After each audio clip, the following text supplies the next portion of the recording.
So what's the latest project? Well, you know, little intro. I'm not going to do a whole video on this, but I'm making a sort of secret box, really, I suppose. I've just cut the little slots, the rebate or housing. I think it's housing or rebate for the hinges, brass hinges. And I've just used a bradawl to mark out the middle there for the first hole, as you can see. And bradawl's a new tool we're using. Standard equipment, standard tools, 10mm chisel, mini tri-square, larger, yeah, bench hook, yeah, larger tri-square there, the bench hook of course there, the mallet, the block plane, little screwdriver, flat-ended.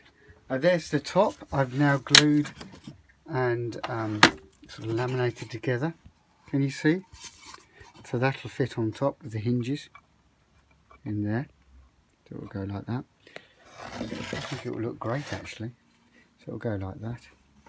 On top I don't know whether to plane those lumps off. I think just smooth them out. Smooth them off. There's the comb joints. Or finger joints. Or finger joints. They got a lot of names actually. Yeah, you called them a box joint, didn't you? Yeah, box joint. They'll go something like that. So I think it'll be nice. I might even make an insert tray for jewellery or for small items, whatever. And I will certainly put on a little catch. Where's my little catch? Here. Little catch. Oh, one of those. Or I may put a catch that hangs down. We'll have to decide. And of course that'll be the latest Shed Hacks project. Cool. So that's the intro. May do a little clip just showing you how it's finished. I think there's probably not much more I can say really at this point. All the joints are very carefully marked out with the tri-square, marking out equal distances. And the section of timber, if I just grab this, Jake, is, and that ruler, it's windy out there today, isn't it? Sounds like it's going to start raining. It is 12mm by 120 millimeters. And I've actually added these pieces on because the timber isn't wide enough, so I've made it wide enough for the top. But yeah, that's right. It's gone quite well. Really pleased with that. Very nicely done. You may ask me some questions now. Yeah. So why have you just randomly cut into the side of this piece of wood? These are little cuts for the hinge rebate. Oh, And they're about a millimetre deep, and they are going to be chiselled out to meet up with that. So when it closes, Jake, if I turn around the box, when they're cut out, can you see? The hinge will be recessed slightly lower than... Oh, that's a neat idea. Slightly lower into the wood. And so there's no gap at all. So what I'll do now, there's the box. Come out well actually. Just a quickie. It's 250 mil by 150 millimeters for those wanting to make one. Oh, by roughly 120 high. So yeah, that's the bench hook being used. So we're going to now very carefully chisel this out. And the way to do it, put it in the vise, and then I will turn the bevel over, so the bevel's pointing in effect up, and I'll use the mallet, and I'll just take out a piece at a time, okay, and we'll get that dead level, yeah,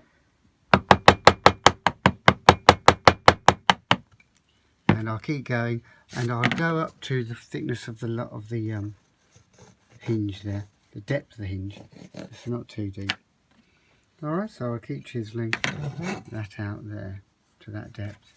Let me put a pencil mark there, that depth. And got that one there. That depth there. Okay, so nearly done, Jake. Yeah, I've got one more question. What's that thing on the floor over there? That's your RC car. Ah, I thought it was. Radio controlled car. Alright, so we've had a bit of fun with that earlier. No doubt we're going to have some more later, if it doesn't rain. Okay, come back to you with a final piece probably in a minute.